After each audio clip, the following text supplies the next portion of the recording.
So, the Centre for the History of People, Place and Community fosters innovative, co-produced research into placed histories across all regions and periods, from the rural to the urban and the parish to the metropolis, with an emphasis on the localised, the micro-historical and the site-specific. We're home to projects like the Victoria County History of England and the digital crowdsourced mapping project Layers of London. Our partners in this evening's event, the Centre for History at the University of the Highlands and Islands, well, you'll hear a lot more about their exciting work over the course of today's online seminar. So it's a real pleasure to be chairing this event, our last event before Christmas, and we're focusing this evening on placed community and public history in the Highlands and Islands of Scotland. Since 2023, the UHI Centre for History and the Centre for the History of People, Place and Community have been collaboratively exploring the placed nature of public and or community history, particularly in the Highlands and Islands of Scotland. Today, we're going to be introducing some of this research. We're going to spotlight some wonderful case studies of public and community history in the Highlands and Islands and begin to reflect on our findings. We have some expert speakers lined up. They're each going to contribute some short case studies and reflections, introducing public and community history being undertaken in the Highlands and Islands. We'll then move on from those to open out to some broader themes and findings from the UHI Centre for History and our shared research project. I have to note at this point that sadly, John Joe MacNeil isn't able to be with us this evening due to illness, but we still have a wonderful lineup of speakers to hear from.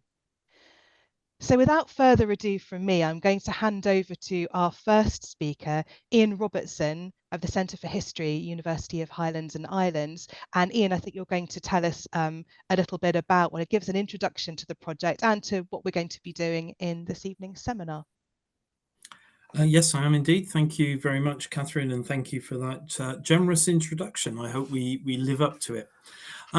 Before I make a start, though, I ought to just simply expand a little on John Joe's apologies from Ceòlas. Now, Ceòlas is a Gaelic cultural organisation based on the island of South Uist.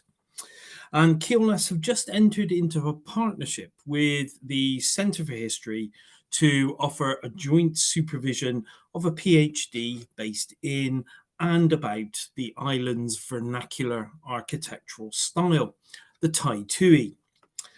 As well as digitally surveying the upstanding remains of these buildings, our student will be collaboratively capturing memories from within the community of living in and with the Tai Tui.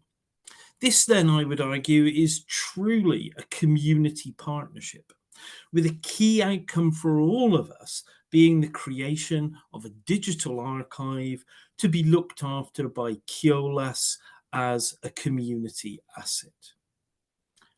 For me, if not all my other colleagues at the Centre for History, for me, this project takes us to the heart of my approach to public history. Or is it actually community history? That's something we might discuss later on.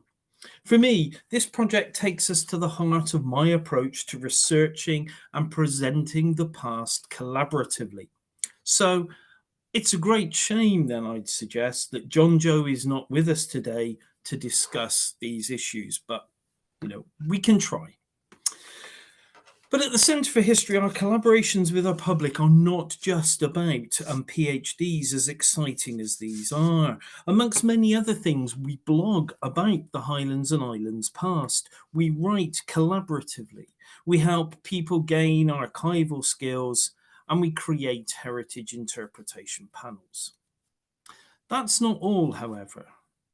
We also think about the public or community history we do, and the public or community history we see being done in our region.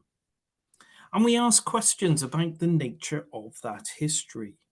We wonder if there is anything distinct about that history. Is there anything in the many places of the Highlands and Islands, its land, peoples and landscapes, which forges a distinct way of talking about the past? Is there anything in the many places of the Highlands and Islands, its land, peoples and landscapes, which forges a distinct way of using the past in the present. We think about these things. But yet again, we have thought beyond those questions. What this has led us on to consider is our role and presence in Highland and Island public or community-based history. We ask, is there anything equally distinct about what we do at the Centre for History? Has our practice either contributed to or emerged in parallel with this assumed, with the emphasis very much on assumed, this assumed distinct way of doing things? Or has our presence, our practice, had no or even a negative impact? We wanted answers to those questions. And that, ladies and gentlemen, has brought us up to date and tonight's seminar. Historians work by and large individually. They work with their own preferred methods and philosophies. It was obvious from the get-go when we started thinking about these things and we started looking at our practice, it was obvious from the get-go that not all my colleagues adopted the same approach to working with community groups. That's fine. Tonight, whilst you will be hearing from some of us, we cannot hope to cover that full spectrum of opinion and practice. In the vignettes which follow, we offer case studies of the work we do. We offer something of our thinking behind that approach and engage with you, we hope, around all aspects of that. So that's my bit, that's the introduction ended. Now on to the first vignette. So is this where we hand over to Juliette, Iain? Fantastic. Yes, so I'll give Juliette a moment to get your screen shared, Juliette, and find your slides. And while we're doing that, I'll introduce Juliette. She holds a PhD from the University of Glasgow, and we were really pleased to host Juliette between UHI, the Centre for the History, People, Place and Community, as an intern researching exactly this topic, place-based public history in the Highlands and Islands. And I think Juliette's going to share some of her experiences and findings and insights gained through that project. So over to you, Juliette. Thank you. Thank you. Thank you for having me. It's great to be able to revisit this project. I hope that everybody can see my slide and hear me, but if not, just interrupt me. So good evening, everyone. I'm Juliette. I was a research intern on this project called Place-Based Public History in the Highlands and Islands, which Iain just introduced. The internship sort of coincided with finishing my PhD. Actually, I think I finished internship the same month I submitted the PhD, which now thinking back, I'm not really sure how I did that, but I have really good memory of it, so it must have been fine. And my PhD focused on the history of the Highlands and Islands in the 18th century. And I just recently moved to the Outer Hebrides at the time I was doing this project. And I now work as a heritage consultant, still based in the Hebrides. So for me personally, I suppose there was a real interest in taking part in this project, both as someone who lives in the Highlands and Islands, researches the history of the Highlands and Islands, and has a heritage practice based in the region. So the objectives of the project were threefold. The first, and that's something that Iain has already introduced really well, was this idea of surveying public history activities at the Centre for History, very much with the understanding that public history is not one thing. It's actually many different things that comes under an umbrella.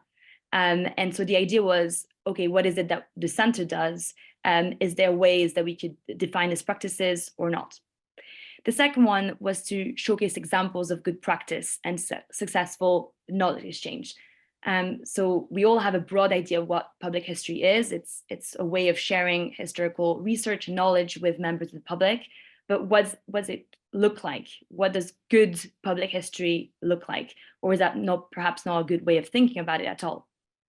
And the third thing was to identify potential barriers to collaboration and areas for improvement. very much focusing on what the Centre does, but trying to go a little bit above that as well, thinking, again, what are the things that are preventing academics from engaging with members of the public and just organizations beyond the higher education sector as a whole. In terms of methodology, I conducted a series of interviews. All of them, apart from 2, were online. I interviewed 9 academics, including a couple of PhD students based at the Centre. One of the academics was also based at the IHR. And I then interviewed 8 organizations that were non-academic organizations. Most of these had collaborated with the Centre for History. Some of them, I put some logos on the slide, some of them, like Culture Robertson Kinross, had a very long history actually of engaging with at least one member of the Centre. Others had not yet collaborated with the Centre, so it was a good opportunity to ask those organizations, such as Commandochis in Shigal, the Outer Hebrides Heritage Forum, what is in your way? Why are you not yet collaborating with these historians? And all the interviews were in a semi-structured style, which means that I had some questions prepared, broad questions. What was the project? What was the outcome? How did collaboration come about? But it was, there was space for conversation and just being quite relaxed and trying to ask questions as themes came up. So the starting point for this project, as Iain already mentioned, is very much the Centre for History and its practice, its public history practice, and whether there is or not anything distinctive about it. I'm already gonna give my opinion away and say that I think there is, and that is because of the nature of the University of the Highlands and Islands. It's very reason for being. I put on the slide, the bottom left, a screenshot of this article by James Hunter. Many of you, I'm sure, will be familiar with James Hunter's work as arguably the most famous historian of the Highlands, but also as someone who was absolutely essential to the setup of the Centre for History and the creation for UHI. And he made the point when the Centre was first open that reclaiming history is part of reclaiming our history as a whole, but also specifically for the region is a way of regenerating the region. And I think there's a lot to do there with the fact that the region has a traumatic history, and that's perhaps something that we can discuss in the Q&A a bit later. But then just for me as an intern, I then tried to think, oh, okay, so there's this origin story, which is a quite political act. We're going to have a university in the Highlands Islands. Not only that, but we're going to have a campus model. We're going to teach online, and we're going to make history a priority and say that it has a key role in our future. There's that. But then there's all of the many types of practices that were developed by historians based at the Centre. And I sort of put these activities in 3 broad categories. One is public history as knowledge transmission. So in that setup, it's perhaps the more traditional, the public history that we're used to. So that includes giving talks, doing workshops to teach skills such as paleography, the art of reading and understanding old handwriting. And the second type would be public history on a more horizontal level. So that includes co-production of knowledge with community groups. Very often those kind of projects are more long-term and involved very frequent communication and collaboration between a group or a place and an historian. And the third type would be public history as a form of reflection on and form of academic practice in itself. So that's reflecting on what it is that we're doing. I suppose tonight counts very much as that, reflecting on public history as academic practice. And I've also put some screenshots of articles published by members at Centre, both of whom are here with us tonight. So I won't say too much about that, but very much reflecting on what is it that we're doing and why. So then my job, I suppose, for the 3 months was to do the interviews and then go away and think, what is it that I've learned? What are the benefits of doing public history, both very much for academics, but also for the non-academic participants that I interviewed.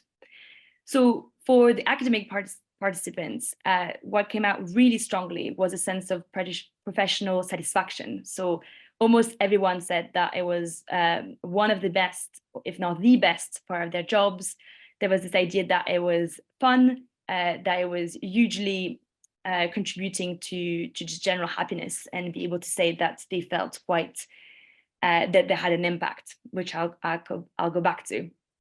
The second point was the sense of feeling worthy of being an historian. I think that came across quite strongly, and that perhaps engagement with members of the public made them feel like they fulfilled their potential as an historian. Something about widening the access to the past came up quite a bit. And some of the academics I interviewed had a more politicized version of that. One person called public history a call to arms, very much in the perspective that it felt like something that went beyond just their job description. It was something that was part of who they were and why they came to work at the University of the Highlands and Islands. And lastly, some of the academics mentioned this idea of generating impact, which was, and maybe again is something that we can discuss, but maybe a bit controversial in the sense that nowadays doing knowledge impact is something that is usually valued for career, but also for ref, and is kind of part of the neoliberal university game, so to speak. And so that was mentioned as a pro, but also perhaps with a bit of ambivalence in there. For the non-academic participants, first of all, there was just this great sense of enjoying the collaboration on a personal level. It was often collaboration that lasted for many years, where both parties knew each other very well.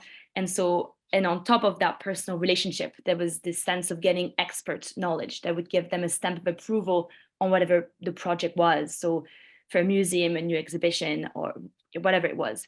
And therefore that the expert knowledge was in turn giving the organization the chance to draw in new audience. And the last bit was that participation, collaboration with an academic partner was a good way to generate funding. So I suppose that was arguably the equivalent of the generating impact comment, in the sense that some of the organizations I interviewed very clearly said that initially the reason they wanted an academic partner is because getting funding is so difficult, that having this academic stamp of approval was also a way to fund that project in the first place. And then what were the barriers and challenges to doing public history, or rather maybe to doing good public history, again, this idea of good practice. For both non-academic participants and academic participants, capacity and time, I put down the slide, was mentioned a lot, a lot. Time came up again and again, especially with the academic interviewees, which I don't think will surprise anyone, but just the feeling, the sense of being overwhelmed by teaching and administrative duty. Nowadays, in this day and age, if someone gets 1 day to do research per week, it's considered quite good. So actually, for a lot of people that I interviewed, I got the sense that it could be an extra. The sense of going above and beyond to do public history was something that came across. And that was tied to this pressure to generate impact, which I've already mentioned. And that sometimes there was the sense that the center was pushed, not necessarily internally, but very much by the general academic context that we're in, to take part in projects that were going to generate press. So a narrow definition of impact, rather than those more long-term community-focused projects. And that some of the academics I spoke to felt very much frustrated by that. And it sort of clashed with this idea of call to arm. And the third point, which I found really interesting as someone who very much is guilty of that, but there was this sense of disillusion a little bit, that approaching public history with rose-tinted glasses, thinking that you were going to enter a museum where loads of old people were, and you were going to have a great chat by the fire and exchange stories and become great friends. Whereas the reality sometimes could be that the historian was put in a role of handover of data. So not at all this like horizontal dreamed collaboration, co-production, but very much being put in a box to just being the person giving the knowledge. And that was also connected to another great quote I got from the interview. I'll keep the person anonymous, but someone called their efforts at doing public history a series of abject failures, which was entirely untrue because that person's actually had done very many decades of successful public history, but they felt that it had been an abject failure because of all the projects that had never seen the light of day for a variety of reasons. But it brought to mind that sometimes public history just doesn't always go the way we want to. And then for the non-academic participants, capacity, it was connected to time, of course, but with the added funding pressure, the idea that finding money was such a big focus that it would detract from doing more collaborative projects. That collaboration fatigue, it wasn't true for all the organizations, certainly not, but it was true of some of them, in particular the Community Land Trust, that are now bombarded by requests from academics to do projects, and they simply don't have the time, capacity, or sometimes the desire to answer all these requests, especially when it's not matched with a more precise sense of, okay, what is this going to do for us? The academic is going to get an output. What are we going to get out of it? And that's connected to the last point, knowledge extraction, which I initially starting the project thought I was going to hear a lot more about that. It didn't come up as nearly as much as I expected, but it was still in the background, this idea that academics are sometimes parachuted in, extract a lot of things from, especially from communities, sometimes organizations, and then leave to write the article and are never heard from again. That was mentioned in particular by two interviewees, and I don't think it's too much of a surprise that both were based in the west coast of the Highlands Islands. I think it's an area that is experiences a lot of collaboration fatigue, but also of those academics jumping in, coming to an island and leaving again. So I'll finish on that, just some of my key takeaways. These are the things I found the most interesting, not necessarily the main takeaways from the project, I should say. But I learned doing this project, first of all, that long-term involvement is not just an example of good practice, but it's absolutely essential to create not only good practice, good public history, but also have a mutually beneficial community engagement that works for both the academic partner and the non-academic partner. And I found partly interesting that two of the PhD students I interviewed decided to relocate to the area that they were researching. And they did that both as a political act because they were small rural communities, but also because they were very aware that if they wanted to do that research, they had to be based in the community. And that's how most of the public history was actually everyday history, which I found quite interesting. Second point is that knowledge transmission is not the same as knowledge co-production. And that might seem quite an obvious statement, but it goes back to at the beginning when I was surveying the activities of the center. There was no distinction made between the two, and it appeared very clear that I was looking at two different things. And that's in terms of time, energy, and even practice. It's not the same to go regularly to a museum to give a talk or workshop versus having a very extended involvement with the community, sometimes for weeks, sometimes for years. And it became quite clear to me that these terms need to be defined more specifically, thought through, and there was needed to be a more long-term reflection from the center in terms of, we are doing all these things and these things are wonderful, but perhaps it's good to define them and see how they interrelate. So it brings me to my last point, which I hope that is something that we'll very much discuss during the Q&A, and what is it that we mean by public history? By the end of the internship, I came to hate the term. I felt like it meant absolutely everything and nothing, that public history implied that there was a public and that there was the academics, but then that sort of completely negated this very idea and aim of doing knowledge co-production and being in a community. So now I prefer community history and heritage, but I'd be very curious to hear if other people feel differently about that. And doing interviews, it was clear that some people, almost all academics, felt very attached to the term public history, which is another thing that I would love to discuss a bit more. So I'll leave it at that, and I very much look forward to hearing what everybody else has to say. Thank you. Thank you so much for that, Juliette. Some really generously open and insightful reflections, and great to see, you know, the UHI Centre for History is doing this brilliant work, but also thinking really critically and rigorously and robustly about what it's doing. Wonderful to see that. Now, our next speaker is appearing in a pre-recorded video, so you'll just have to bear with me for a moment while I get that shared on screen. Thank you.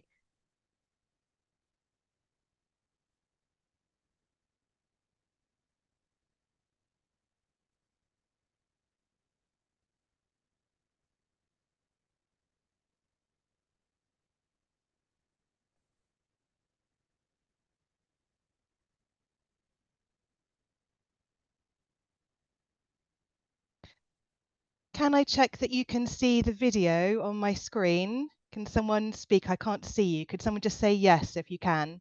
Yes. Thank you.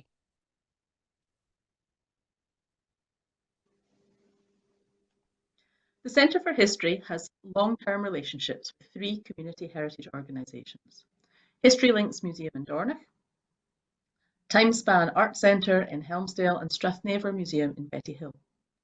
All of these are in the county in which the Centre for History is located, Sutherland. This is important because I strongly feel that long-term relationships are based on getting to know individuals over years and turning up. The earliest relationship began with Timespan in 2009 when they approached us for clearances expertise, as they were designing what was at the time a highly innovative app which took you on a tour of the Strath of Kildonan.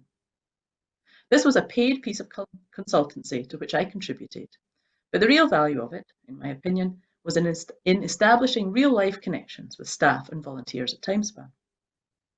Since then, several members of staff have given public talks and participated in conferences organised by Timespan, and currently Iain Robertson is a member of the board. There have been discussions at various points of projects which have not come to fruition, such as the Way of Things. In between these formal connections, relationships have been strengthened by turning up to events, us to theirs and them to ours, and volunteering. One terrific opportunity was when they organised an archaeological dig at a clearance era longhouse, which was mainly staffed by volunteers, including my mother and myself. Students were also invited to come along. These are not the sorts of things which directly lead to the tangible outcomes desired by university administration or the demands of REF, but they are a genuine cooperation and of mutual benefit. While I gave some historical expertise at various times, my experience of the dig in particular has deeply informed my own teaching and research.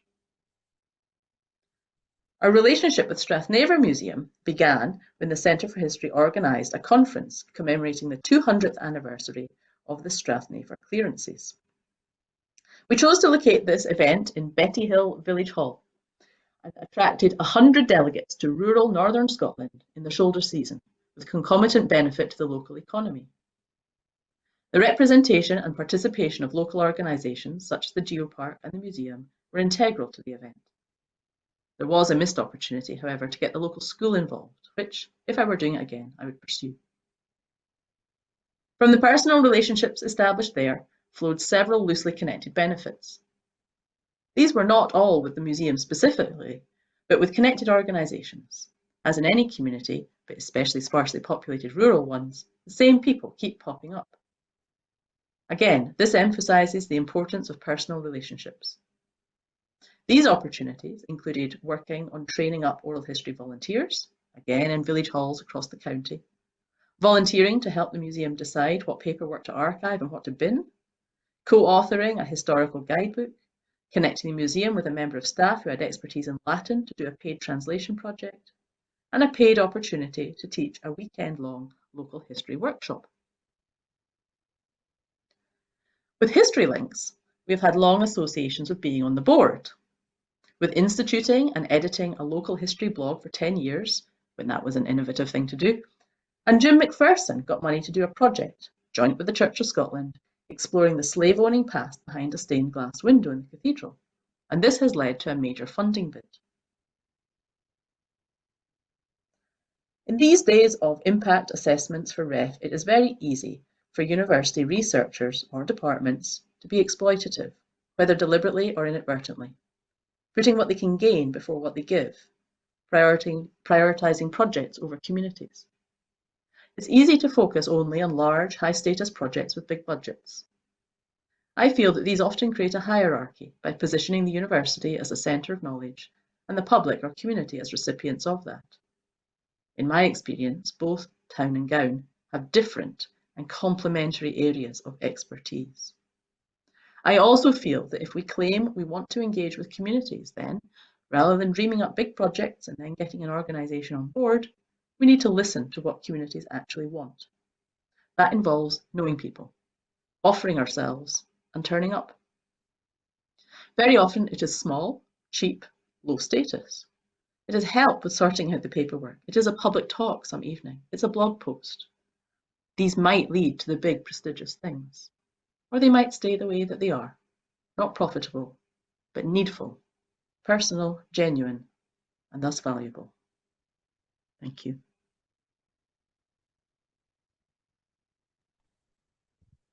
Some beautiful reflections there. Those were from Elizabeth Ritchie of the Centre for History at the University of the Highlands and Islands, urging us to think, I think, about scale and what's very special in the small and the intimate, as well as some of the big projects. Lots of intersections of what we've heard already and lots of themes and questions to return to, I think. So now I'm going to hand over to our fourth speaker, Jim MacPherson, also of the Centre for History at the University of the Highlands and Islands, who's going to share some reflections and a particular case study, I think. So I'll hand over to you now, Jim. Thank you. Fabulous. Thank you very much, Catherine. I'll just bring up my slides.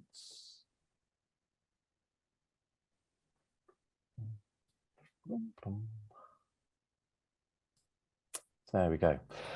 So good evening, everyone, and a huge thank you to Ruth and Catherine and all at the CHPPC for organising this event and inviting us to speak about our experiences of doing community history. So see, I use the term community history, not public history. I think Juliette's absolutely onto something there.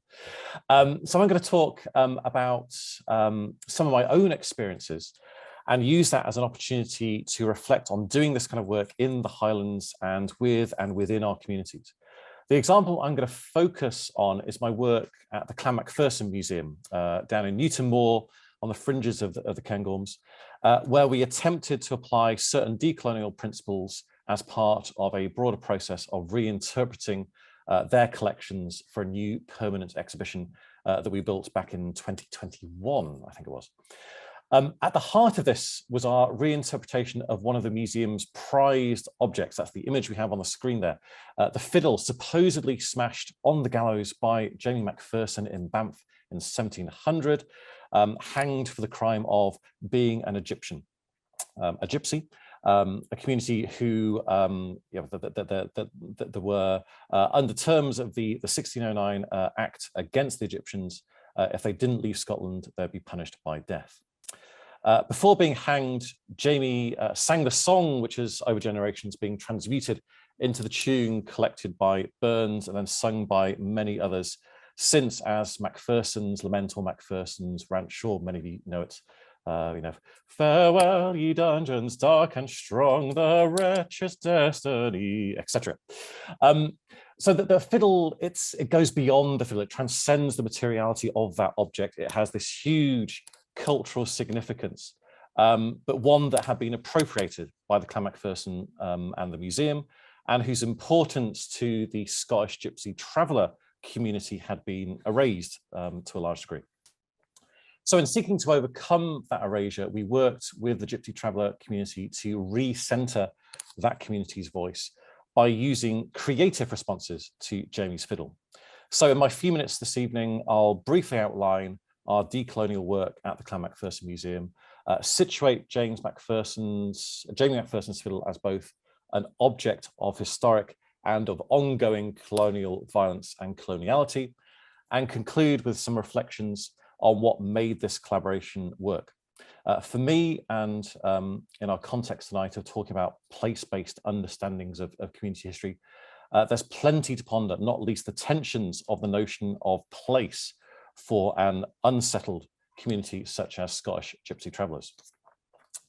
So first, a very brief outline of the work we did at the Clan MacPherson Museum. In 2021, me and my partner, Dr. Mari MacPherson, we were asked by the museum's trustees to redesign their permanent exhibition. This was occasioned by the need to build a new roof and basically take everything out of the museum. So instead of putting stuff back in as it was, we decided that it would be best to try and redesign a new space and to reinterpret the collection. We were fortunate enough to receive some funding from MGS Museums Galleries Scotland, and off we went. As academics, we were adamant that our own research would underpin our reinterpretation. Hence, we focused a lot on the likes of James, Ossie and MacPherson, and on my research on connections between the Highlands and Empire. So following the anti-racist precepts of Sir William MacPherson's Lawrence Inquiry, and of course, Sir William was the clan chief until his death in 2021, we then began the process of decolonising the museum's collection, largely through acknowledging Clan MacPherson involvement in colonial violence from transatlantic slavery to settler colonialism in Australia and many other examples. We placed Jamie's fiddle in this context because the racism that Gypsy travellers continue to face is framed by coloniality, by colonial structures of power still shaping the modern world. This is all discussed at length in a recent article by myself and Dr. Rona Ramsey in Northern Scotland, published just last month, part of a special issue on race and racism in Scotland, which builds on Rona's wonderful research into the presence of the unsettled material culture of Gypsy travellers in the distinctly settled and colonial spaces of Scottish museums. As Rona has argued elsewhere, Gypsy traveller persecution by a settled majority and parallel experiences with Indigenous peoples in terms of the removal of children, alienation from traditional lands, linguistic oppression, forced assimilation, etc. They suggest how processes of decolonisation might be reframed to consider the situation of this mobile minority ethnic population in Scotland. That's Rona's work there. In the context of Jamie's fiddle, we argued that this was an object framed by colonial violence in two ways. First, in the original act of hanging Jamie MacPherson in 1700, and second, in the representation of Jamie as a key figure in the Clan MacPherson without any acknowledgement of his Gypsy heritage. So how did we apply these principles to the reinterpretation of Jamie's fiddle? We were eager to recenter Jamie's story as a story of the Gypsy traveller community, and to think creatively about ways in which we could, in which this could be used to challenge racism in the present. Mine and Mari's first step back in 2021 was to talk to Rona Ramsey. Rona then put us in touch with Article 12, a Scottish charity that works closely with young Gypsy travellers along with other minoritised groups.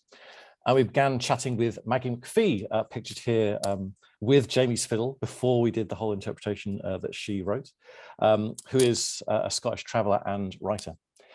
Maggie came up with this wonderful idea for a story about Jamie MacPherson, but told from the perspective of his mother. So we worked closely with Rona and Dr. Jo Clement, a Gypsy poet and researcher in creative writing at Northumbria University. And with Maggie, she wrote the story Heartbreak Through Her Eyes. So we then had Maggie's story created as a huge decal, which we then put up on the wall of the museum, directly above the fiddle. And here's Rona on the left and Mari on the right, putting up the story, which was a monumental work. This was probably my least favorite part of rebuilding a museum. I failed to deal with the fiddliness of this. I far preferred nailing things to walls. So Rona and Mari very kindly took responsibility for this very delicate and important act of putting the whole exhibition together. So there they are, putting it on the walls, peeling it off and getting it centered. There you can see the fiddle now underneath them. And then finally, that's what it looked like at the very end. And we have a wee picture of the final exhibition there. Sorry, slightly shonky picture, but it gives you an idea of the fiddle in context with Maggie's story straight above it. So how does this notion of place-based history that we're discussing in this evening session, how does that fit with our work at the Clan MacPherson Museum with this unsettled community? A community that is by its very definition mobile and transitory. In our recently published article, we've got a quotation up there, Rona and I framed Maggie's storytelling as a decolonial act that creatively re-centered the voice of the Gypsy traveller community, and in doing so, challenges racist narratives in the present. We argue that Maggie's story was a form of poetic knowledge, where a creative reimagining of the past then allows us to explore the peripheralized perspective of a minoritized and discriminated against community in ways that standard prose narratives and indeed academic history writing often struggles to do. In many ways, we were trying to echo Hamish Henderson's notion that poetry becomes people, that the creative act of reimagining the past can then lead to reimaginings of the future, creating the world anew, as the likes of the Black radical poet and philosopher Aimé Césaire would have it. In this context then, place becomes less about geographical fixity and rootedness in a physical home. Instead, it helps us think of belonging as our place in the world, as rooted in the imagination. Here, I always think that Avatar Bra's notion of diaspora space is incredibly useful, where identities and sets of belonging exist not in the physical locations of diasporic groups, but in the sets of social relations and ideas that very often extend across continents. And as the great late 1980s rapper Rakim once said, it ain't where you're from, it's where you're at. And if where you're at is creatively imagining the past in order to fight racism in the present, then that's all to the good. To conclude, I'd like to briefly reflect on some of the ideas in Elizabeth's paper that we've just heard about how we actually do this kind of work. And here I'm reminded of the great Gaelic writer Iain Crichton-Smith and his influential, brilliant essay from the 1980s, Real People in a Real Place, such a great mantra. Of course, there's an emphasis in Iain Crichton-Smith's essay on fixed dwellings as home, which for our purposes tonight, I'll leave to one side. That's the caveat there. But the important point here is about the real relationships with real people that are at the heart of any community work and were absolutely vital in our work with Maggie. These real relationships, they take time and commitment though, as Elizabeth has reminded us. So our collaboration with Maggie McPhee, which culminated with her story at the heart of our reinterpretation of the Clan MacPherson Museum's collection. That collaboration was underpinned by years of relationship building, largely through Rona Ramsey, and her brilliant research on Gypsy traveller material culture in Scottish museums. So in this context, Iain Crichton-Smith's Real People in a Real Place is not necessarily about a specific geographical location. Instead, it's about communities of people and practice, about social entities that have meaning and purpose, and give that meaning and purpose to its people. Our role as historians then, I think, is to work openly, honestly, and collaboratively with and within such communities in this spirit of shared inquiry. It's then about real relationships with real people. This takes time and gargantuan effort for all involved. But the reward is the chance to explore the past together and creatively reimagine it in order to do things like fight social injustice and inequality in the present. Thank you very much. Thank you, Jim. What an inspiring and thought-provoking case study, bringing together history and creative practice and anti-racism, anti-colonialism. And I love the way you're kind of unsettling that idea of place for us and inviting us to think perhaps instead in terms of belonging and just complicating that for us. So thanks to all our speakers so far. We've got some really fascinating and knotty questions and themes emerging. We've had questions posed right from the start of our presentations, but I think we're seeing really interesting clusters here around the idea of distinctiveness, distinctive places, people, histories. What happens when we're doing public or community history with difficult histories, traumatic histories? What happens at the intersection of community history with activism and work for social justice? How do we think about failure what's the flip side of that? How do we know when we're meeting with success?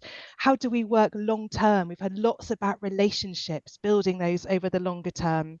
And how might we think about different kinds of knowledge, something that came through when Jim was talking about creative practice there, and how we fold those into historical practice.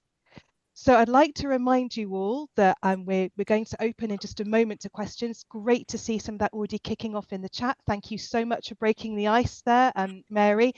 We'll be inviting people either to add their questions into the chat or to speak on camera. While you're thinking, I'm going to hand over to my colleague Ruth, who's going to share a few initial thoughts and help us open out to discussion and questions. So over to you, Ruth. Thank you. Thank you, Catherine, and thank you so much, Iain, Juliette, Jim and Elizabeth for sharing with us. I have to acknowledge that I'm coming to this as an outsider. I suppose I don't live in the Highlands and Islands. I have visited, but it's definitely somewhere that is peripheral to my kind of lived experience. But I have been working with Iain and Juliette very closely over the last couple of years now, almost, to start thinking about some of these questions. And I kind of picked up on a few things that I wanted to kind of open out a bit more and begin to start kind of throwing some questions into the room. And I was thinking about this kind of idea of the specificity of a community in the Highlands and Islands. And I think everybody kind of talked about the importance of really knowing these communities. That, you know, as academics who might be working with communities, wanting to work with the public, knowing what those communities want, what it is that they're interested in, and kind of being committed to building relationship with that community. But I would be interested in kind of people's reflections on the specificity of a set of communities who are living in a particular geography as well. I know that Jim was, encouraging us to think about communities that might be moving around, but I also think there is something very specific about the Highlands and Islands geography, environment, its landscape, but also, as Juliette said, its particular history, its particular politics, and what they do in terms of thinking about the communities that you as academics in the Highlands and Islands are working with. As you know, a historical geographer in some contexts, I always think it's really important to think about, where are these people living? How many other people are they living with? What is the environment that they're in, and how is that informing their everyday life, and therefore what their relationship with history is going to be? I was really grateful for Juliette for really highlighting kind of motivations, history, people working with. And various people talked about whether this was motivated by fun. That was something that Elizabeth brought up. Is this something that we're doing because we want to have fun? Because it's someone's vocation. It's something beyond their job. It's a kind of political statement that they want to be making. Or are there instances where things do have to be quite instrumental? There's a reason why we're doing this beyond a kind of personal desire. And I think sometimes it's important to acknowledge that instrumental things do make the world go round. And so requiring kind of money or needing an academic on your side to be able to get a project moving in the eyes of other people, or having a community with you to be able to move the project in a particular way. Like when do we have to think about the ethics of that as being problematic? Or actually, if we both know what page we're on and why we're doing this, can that be a really productive relationship? But I suppose that depends on the depth of relationship that's already there and the amount of honesty that there is in terms of how those are being used. I suppose that motivation also comes up with the kind of expectation versus reality stuff that Juliette was talking about. What do we want these projects to be, and what do they become, and how does that inform our sense of their success or their failure? But then there is that need to be able to be really honest with ourselves about what is practical within the timeframes that we have and the level of commitment that we have. And there's been a lot of discussion about this need for kind of long-term relationship building, which we all know is very time consuming. And so I think also we need to be honest that everybody, you know, has a certain level of practical limitations to what they can do with their time and their capacity. So sort of balancing out motivations with practical requirements, I think it's good to have like that honest sense of reflection. And then I just wanted to add finally to Juliette's really wonderful reflections on the different kinds of public history that there are in terms of transmission, co-production, and then reflection. And it's been really wonderful this evening to already hear so many people from UHI reflecting on their own public history practice. But what I really noticed was that there were also lots of different ways of the practical way in which public history was being engaged with, or community history was being engaged with, was different from different people. So that idea of being on a board, so having an advisory role, to on Jim's end of the spectrum, literally being there, knocking the pins into the wall to build the museum exhibition. That there are these very different scales, but also ways in which we can engage in community and public history. And sometimes that's going to be to do with our motivation, our skill set, but also the needs of the community that we're working in. Sometimes what they need is someone to ask for advice for specific things. Sometimes what they need is people to come and do training. And sometimes what they need is someone to do what Jim did, which was to bring in academic ideas, to ask a new question, but to also be putting the stuff on the wall and doing some of that really hands-on nitty-gritty stuff. And being open to all that part of what public history can look like, I think is really important. So those are just some of my reflections on what's been said. Catherine, I don't know whether you want me to pose a specific question, or should we go to some of the questions that are in the chat? Well, just remind people again that you have two ways to answer questions. To ask questions, and thanks for those reflections. Ruth, you can type into the chat, or you can use the raise hand function in Zoom. Usually if you're using a PC, that's a button at the bottom of your screen in the bottom of the Zoom window, and if you press that, we will come to you and you can ask your question on camera. There's various discussions playing out in the chat. One tricky discussion, I think, around thinking about the vocabulary that we use and identifying different groups of people. There's an interesting comment from Susan Torrance, who tells us she's a PhD researcher artist and has been particularly inspired by the Jamie's Fiddle case study. Susan, I don't know if you want to say any more about that on camera, or ask a question on camera. Susan, hi. Yes, sorry, I thought we were only going to have the opportunity to put things in the chat, so that's why I kind of started writing an essay and then decided to stop. Not a problem. So. Yeah, no, I really felt a lot of affinity with the things that Jim was saying, and particularly this idea of kind of bringing history into the present in a way which addresses all kinds of issues, which, to be honest, sometimes in the Highlands we brush under the carpet a wee bit, in fact, a lot. I should say I'm actually a UHI alumni I did the MA in Contemporary Art and Archaeology out of Orkney, and that's fantastic course. I really enjoyed it. But I'm now at Glasgow School of Art, of all places, with this access to 400 volumes of the Inverness Courier. And the project's really about some similar themes with what Jim was saying, trying to use it as a springboard to engage with the public, to engage with our past. And, you know, I'd like to do quite radical things, like rather than coming and talking to people at the Inverness Courier and everybody sitting there and nodding politely, actually give out volumes of the archive and say to folk, you know, take it away for a month, see what you can find within this. I'm not dictating how you address this material or what you do with it or whatever.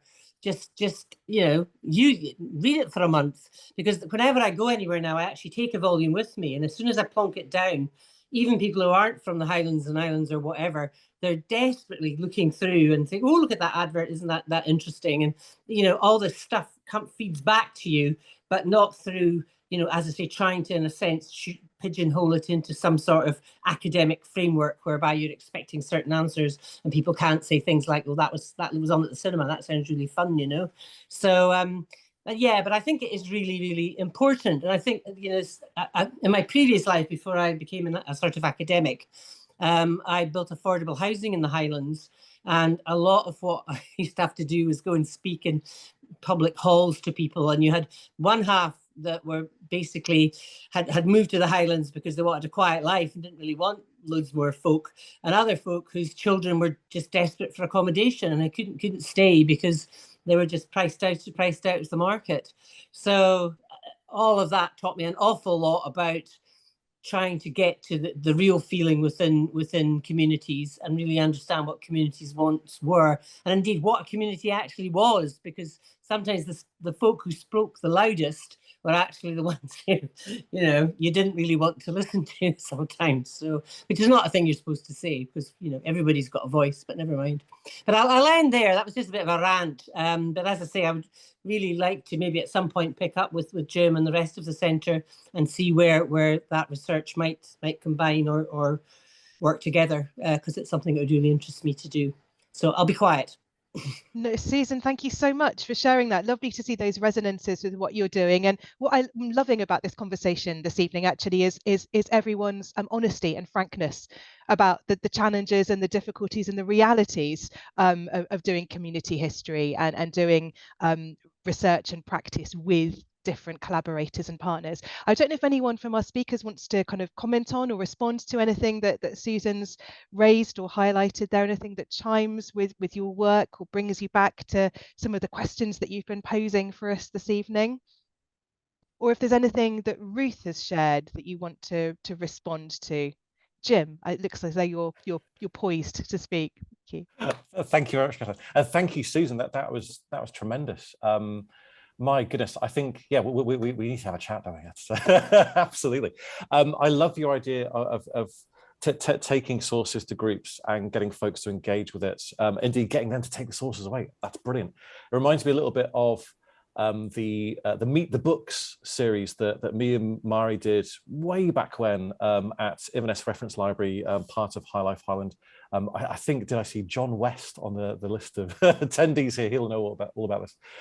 Where we got you know, rare books from the collection and shared them with whoever turned up at our gatherings, and just got folks reading stuff, thinking about it.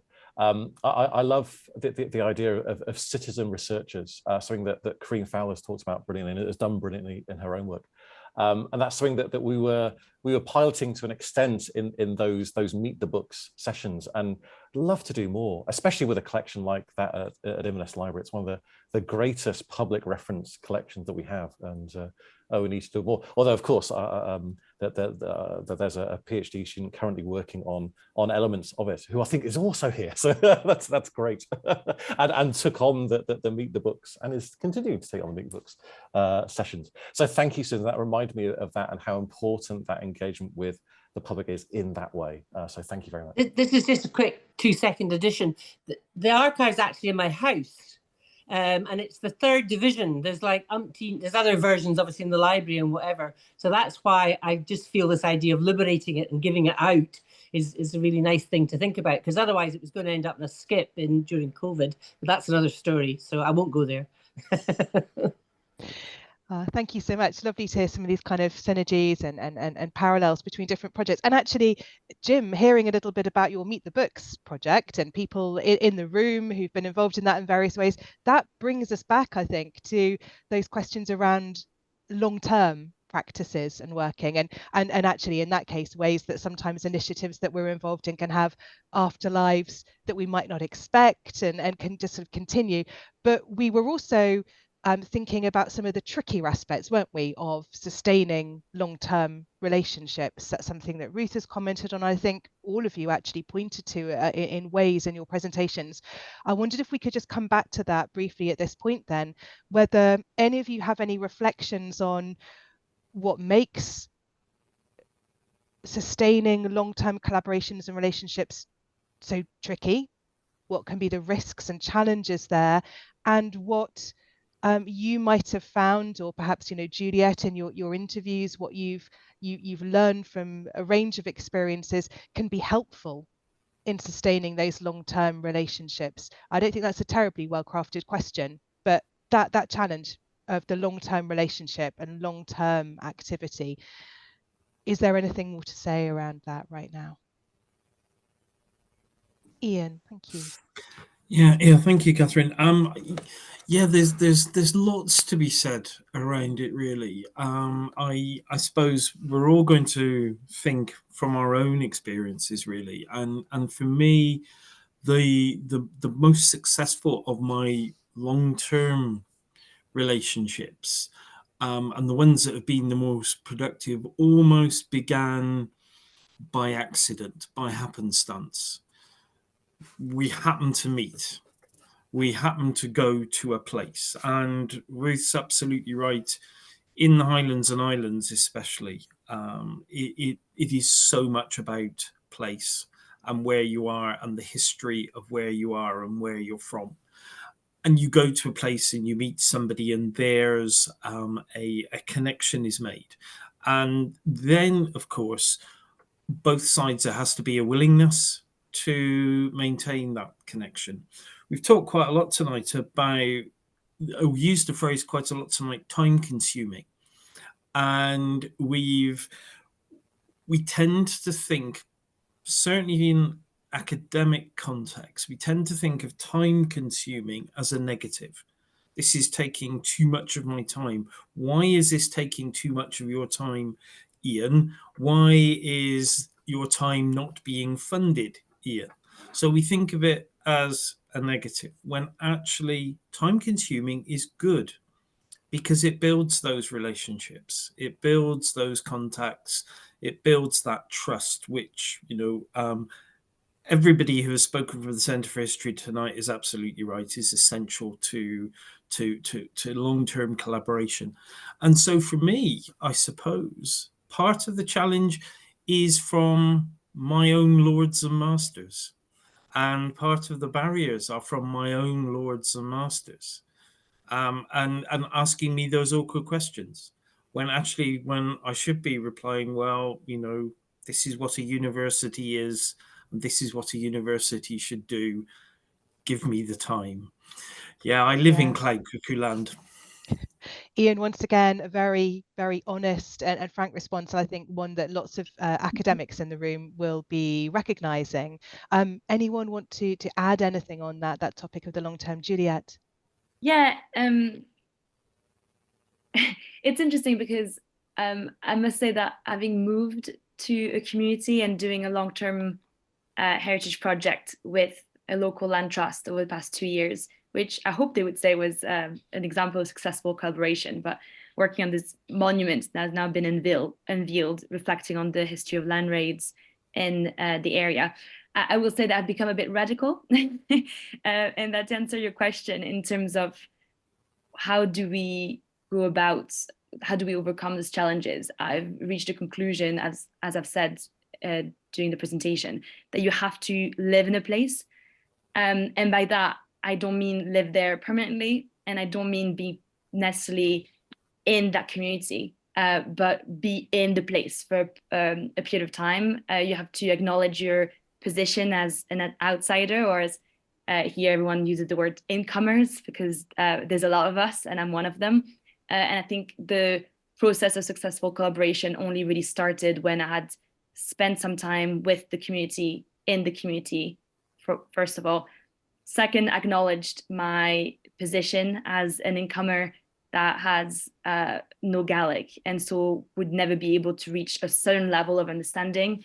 And thirdly, actually, the reverse was, then I went through the full cycle of being very happy. I was in that community as a welcome addition, but I wasn't a product of it. And I think that gave me distance to be able to ask some question, and that made the collaboration successful. So came from both sides. The trust, I think, was very happy. That wasn't, they weren't looking for someone to agree with everything they were saying, or they weren't looking for necessarily someone that had an ancestral link to the area. They brought that knowledge in on their side, and they brought me in to bring something a bit different. But definitely, if I hadn't lived in MacPherson and Harris, I wouldn't have been able to produce the project, the interpretation that I did eventually. It really informed almost everything that I did. Thank you, Juliette. That's really, really interesting. I want to move to some questions and comments in the chat. There's quite a lot of activity there that I want to bring into our conversation. First of all, there's a couple of comments from Malcolm Bangor Jones. He suggests, following what Susan had to say, maybe public history as a term might be preferable to community history because the noisy ones can indeed hijack community identity. So bringing us back to that public versus community history debate. And then there's a really interesting comment here that I think there's a question here, again from Malcolm. Communities often don't have much chronological reach, Malcolm says. The more recent past is of greater interest. And I wonder if you could reflect on this. This interests me. I'm a medievalist, so my community history work, it often asks invites communities to engage with a much more distant past. I think, Malcolm, you're raising interesting questions there about perhaps intersections or differences between history and memory, and where history meets lived experience. I think it brings us back to some of what speakers have already touched on in terms of what's at stake in many of these histories and what's invested in them. But I don't know whether any of our speakers have any reflections on, in your experience, whether there are greater challenges engaging with the more distant past, or do you have examples of really effective practice and ways in which the more distant chronological past can still be very immediate and very compelling and engaging for communities? Any thoughts on that? I'll take that one again. I will say that I quite agree with that comment from Malcolm, and I'll rephrase it in a slightly different way. I think there's a lack of there can be a lack of interest for history which is not family history. Yes. Anyway, where I live in the Hebrides, and I think it's not just true of the Hebrides. There is a true, I'm going to reveal what I think about it, an obsession with genealogy in a scale I've never seen before, in the way that when I was doing workshops, very often people would ask me about their own family and specific questions about how to access genealogy. And when I tried to make it more about the general history of the island or whatever it was, I was met with frank opposition. That wasn't as interesting. And I think because most people are really as interested in their family up to their great-grandfather, great-grandmother, that's where it goes to not so distant past. So the focus on the 19th century being a big one. But I will say that I think the reason for that is because of the traumatic history of the Highlands and Islands, whereby a lot of people's family have experienced displacement, clearance, complete. A lot of my friends, their grandfather and grandmother could speak Gaelic, and they don't have the language, and they feel a huge sense of loss. And so I've come to the conclusion that rather than be annoyed by this, I should really engage with it, because it comes from a place of trying to reclaim history rather than not being interested in the more so distant past. Thank you so much, Juliette. Any other comments from our speakers on this? I mean, I think you're right, Juliette. I think this is a specific thing to the Highlands and Islands, but obviously family history is a growing area of interest across the UK, and a way that people very much kind of connect with history through family. I have to say, to sort of throw in my my pen here, I think as a medieval historian, I find that actually people are often very willing to connect with a very distant past if it has that kind of intersection with them personally, and that might be family, or it might be again through place. Place is that very powerful conduit. And of course, as humans, we're built for empathy, aren't we? And we can find, I think that's one of the most wonderful things that history does, when we find through a piece of archaeology, through our place, through distant records and archives, we find those points of connection with people in really different worlds in the past. I want to turn to a comment from Siobhan Beatson in the chat. And Siobhan, I just want to give you a moment if you do want to ask your question on camera. So if you wanted to do that, you're very welcome. But otherwise, I will present your question from the chat. So some really interesting reflections from Siobhan here. But a challenging comment as well. Siobhan wonders whether we're still perhaps hearing some kind of perhaps not just in this conversation, but more broadly. Siobhan, you're going to put this much better than me. I see you're coming onto screen, so I'll hand over to you because you've got quite a sort of provocative question for us that I think is really important. Yeah, so I'll apologise for the camera. It doesn't seem to be working at the moment, but I'll just keep it off just now.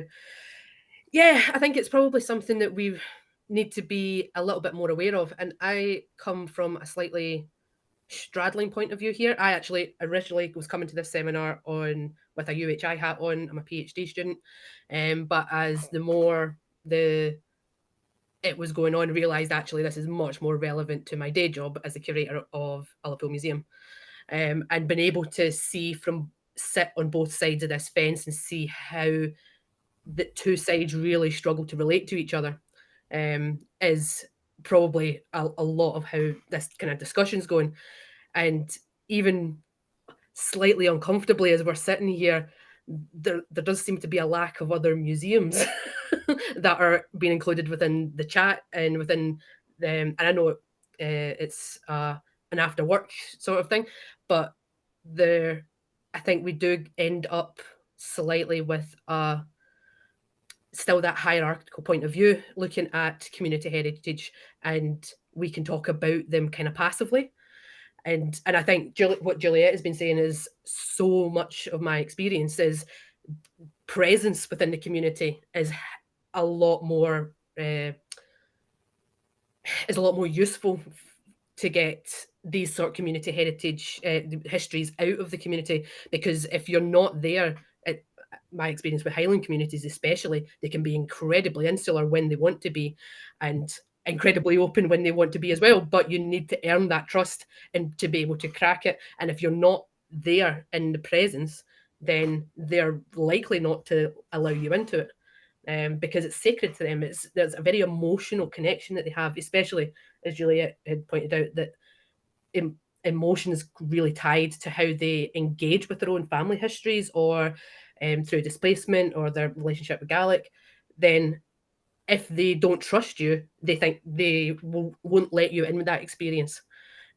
So instead of talking about community history, I think there has to be a little bit more from our academic side to be a part of that community history, instead of just talking about it as a thing that sits in the corner. We actually really need to engage with it a lot more than we really do. Thank you so much, Siobhan. And I think your question about, are we talking too much about how what academics do can benefit the wider world, rather than how academic research can benefit from connection with those communities, how we need to articulate that more. I think that's absolutely right. And I think our speakers have drawn attention to some of the ways that models within the higher education sector kind of sometimes make that tricky. Juliette, you were talking about impact and the ref. Obviously that's predicated on a model that universities make things happen in the real world. Even when universities talk about knowledge exchange, often actually they're having to prove to their, in Iain's words, lords and masters, that they're creating benefits and positive effects and measurable effects outside the academy. But actually, I think in the case studies we've seen this evening, we've seen some really beautiful examples of what I think all of us want to work towards, which is more of that kind of reciprocity and symmetry and co-production and sharing. Iain, Juliette, Jim, do you want to respond to any of Siobhan's challenges and words that she's shared there?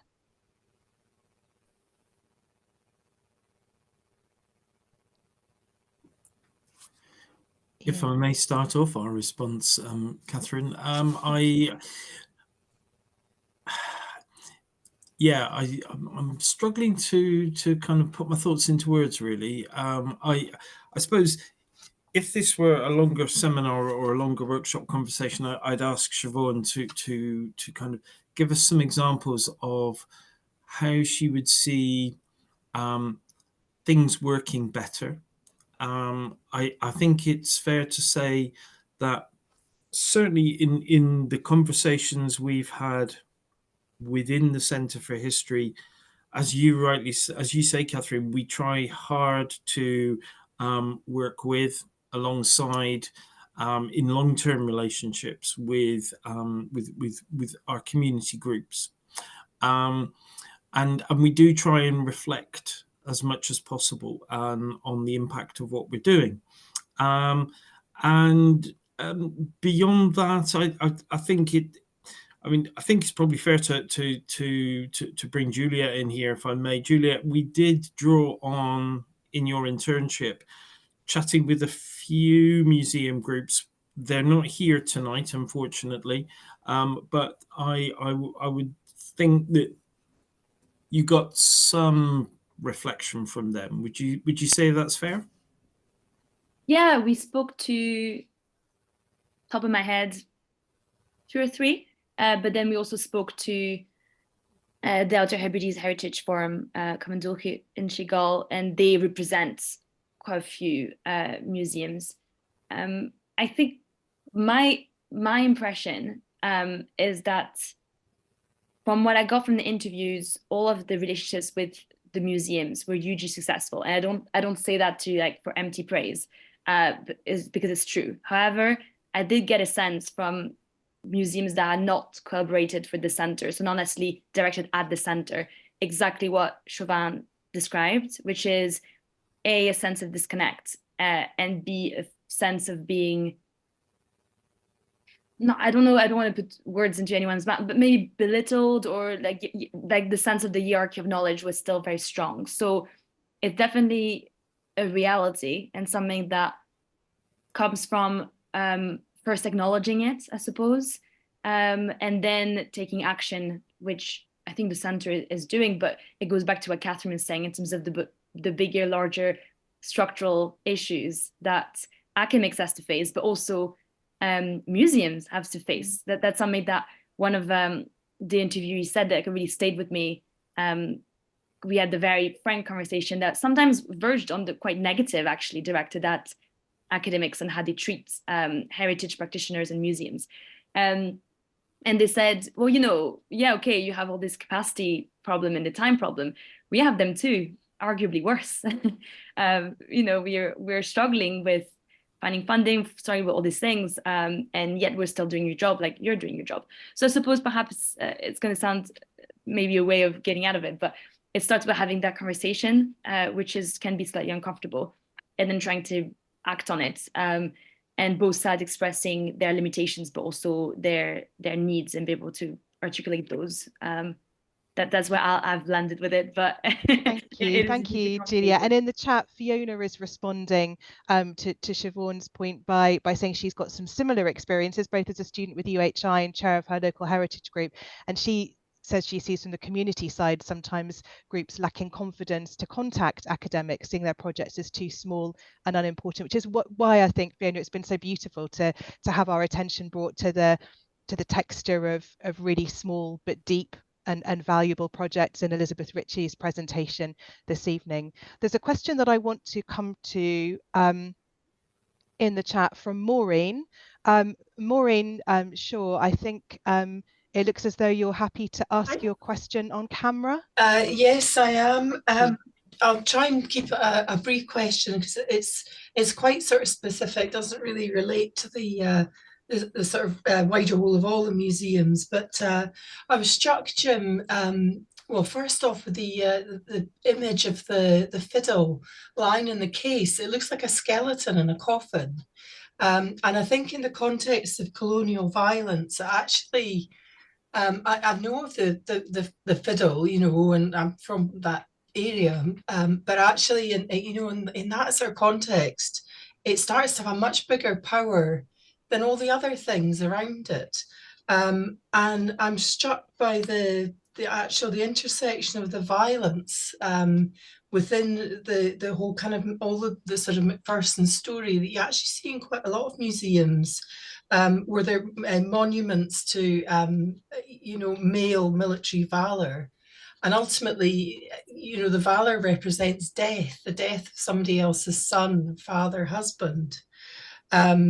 But obviously, part of the time that people were living in, the defence of land, and they were proud of defending their country.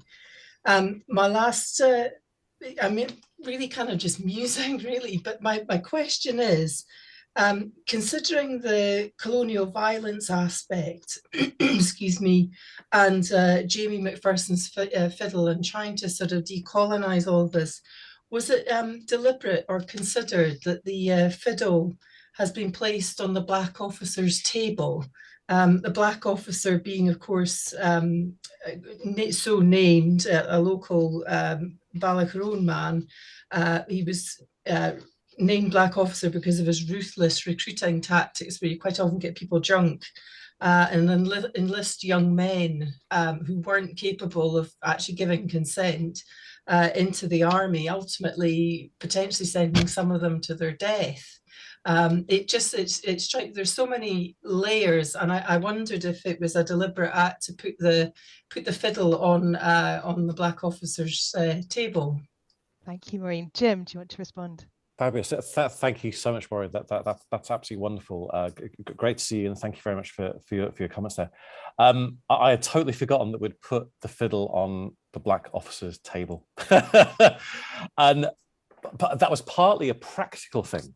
You know how it is. We were searching around. Okay, what could we use to present this prized object? And it's a beautiful table. But you're absolutely right that there's that extra layer of meaning,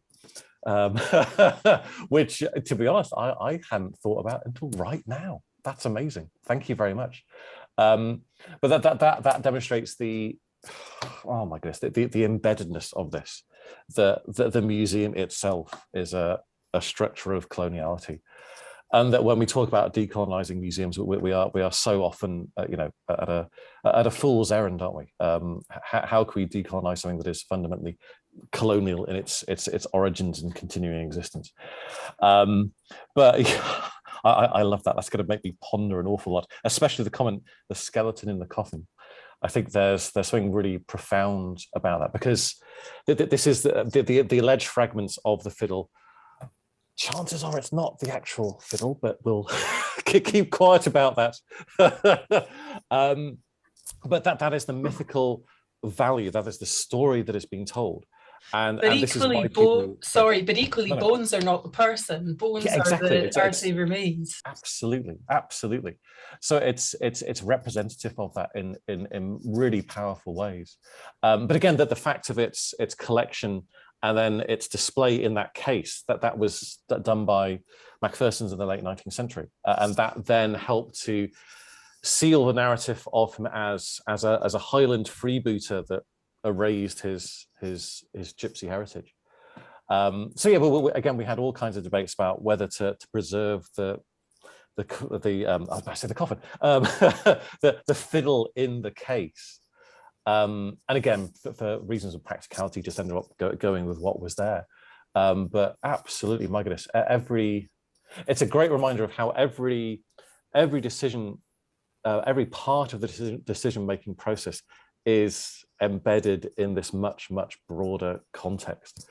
And the Black officer is going to haunt me now, as he often does. Because he was a thoroughly unpleasant man by accounts, and he would never have given the likes of Jamie MacPherson a time of day. You know, he wouldn't have been fit to shine the Black officer's shoes in his opinion. You know, so I think it's quite fitting that, you know, what remains of the Black officer, his table and a print, you know, the fiddle sits on the top of it. It's nice. Great question and reflections, Maureen. Thank you so much, and thanks for your responses, Jim. There's lots of lovely, lively conversation going on in the chat that I'll point to if you haven't seen that already. People sharing examples of projects and some wrestling over history and truth and multivocality, which I don't think we're going to totally pin down this evening. We are, I'm afraid, almost out of time, and this is one of those evenings where I feel like the discussion could just run, really. We could be here all evening talking through some of these questions, and I hope that I know that this isn't the end of our conversation. I know that we at the Centre for the History of People, Place and Community look forward to continued collaboration and conversation and partnership with the Centre for History at the University of the Highlands and Islands in future. It's been wonderful to learn more about your work this evening and to hear you all speaking with such insight and such fearlessness, really, about your projects, about the challenges as well as the successes and what's so brilliant about what you do. So I think at this point, I really just want to thank Iain, Juliette, Jim and Elizabeth via her video presentation for everything you've shared with us this evening. I also want to thank my colleague Ruth Slatter for her pivotal role in bringing this evening together, for her reflections and her key role as co-supervisor of Juliette's internship. And thank you for all of you for engaging with our discussion in such generous ways.